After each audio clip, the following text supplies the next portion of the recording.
Josep Caballe-Domenech. So my name is Josep Caballe-Domenech. In Catalan, we'll pronounce Josep Caballe-Domenech, but in English will be Josep. 7th and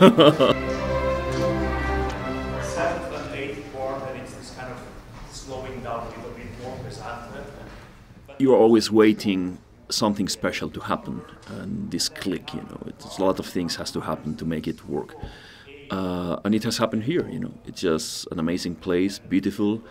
The orchestra is excellent. The people is very, very nice, the attitude and then the atmosphere in the orchestra is great, they are laughing and we smile all the time.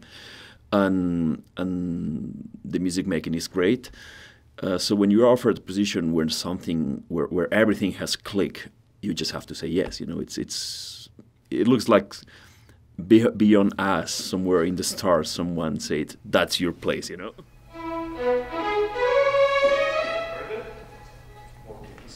When all the things that happens are positive and it clicks with the management, it clicks with the people, it clicks with the audience, it clicks with the orchestra, it clicks with the place,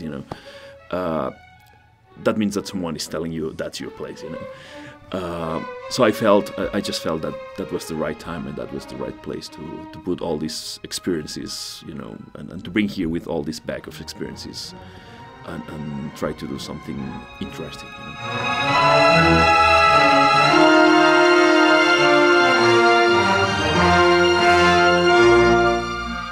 Every orchestra has its different approach to music making and its personality, which I think it's very important. I think orchestras are like persons, are something that is live.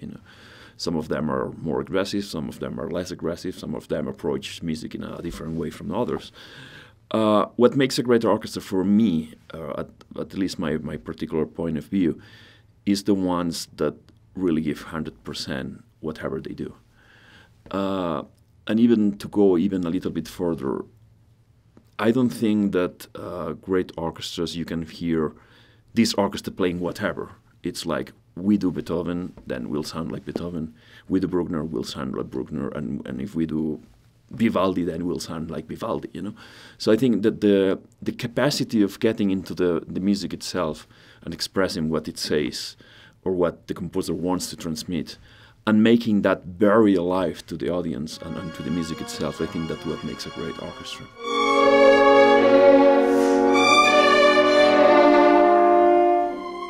I grew up as a very young guy. My father is a clarinet player, but studied conducting, did compositions. He was very hungry for music, And my mother played in the Barcelona Opera Orchestra and in the Symphony Orchestra. So it's like I was born with music, There is a poster of the Liceu Opera Theatre that it's quite famous that my mother said to me, yeah, that's me, and you were like 6 months, I was pregnant for 6 months, So it's very, very interesting.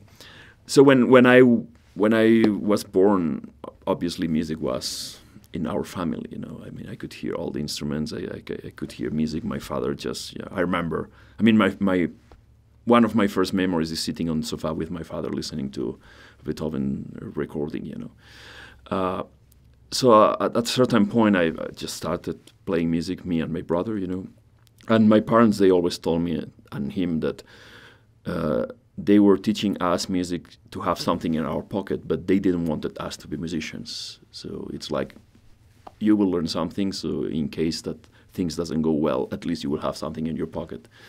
But obviously that's nice to say, but after 10, 15 years that you have been working so much, there is no other chance, you are already in this world and you love it so much that you just want to continue. So I started playing piano, violin, and then I remember going every week to the concerts where my mother played and to the concerts my father played as well. So music was our life actually. And then I started doing competitions as a young piano player and doing lots of things. So it just kept going. At a certain point, they told us that we could learn some other instrument if we wanted to. And so I chose percussion, which I remember I was looking at every week, like every weekend. I was looking at the conductor and the percussion player, so I studied percussion.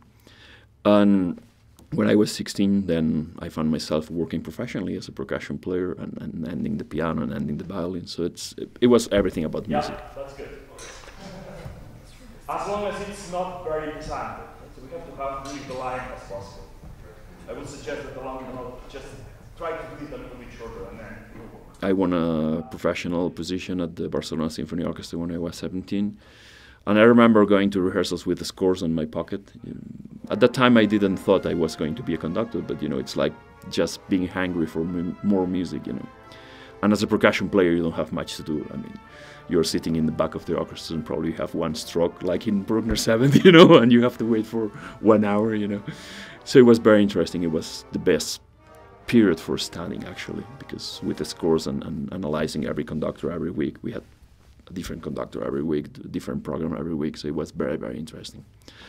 And after that, I just decided to try. I said, okay, let's try. If it works, then I will be conductor, and if it doesn't work, then I will come back and play in the orchestra, which I love anyway.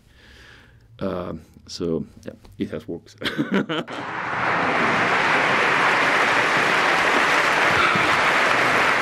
I'm just a person that brings what's on the paper, or what's beyond the paper, what the composer wanted to the audiences. So I'm just a bridge.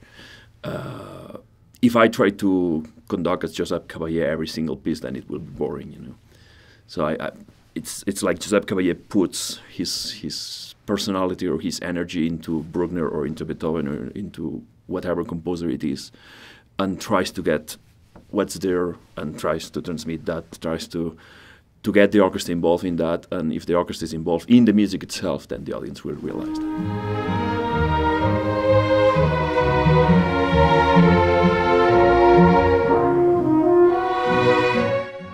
I see the orchestra as an instrument, actually. It's like you have more possibilities. And it's a difficult instrument because it's not just that you play and it sounds, you have to deal with other people. So it has a psychological component as well. But in the background, it's an instrument. It's lots of pieces putting together to make a huge sound and to make a huge spectrum of the sound.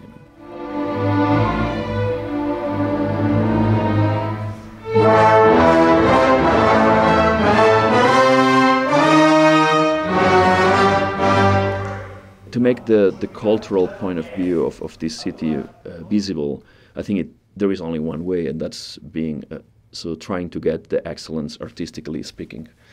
And I'm committed to do that, and I think all the people who is around me, Nathan and all those people I have talked to, they are committed to that, to this as well, So I think it's very interesting that we can achieve actually that in some years the Colorado Springs can be not only the place where beautiful mountains are, but the place where something very interesting, culturally speaking, is happening.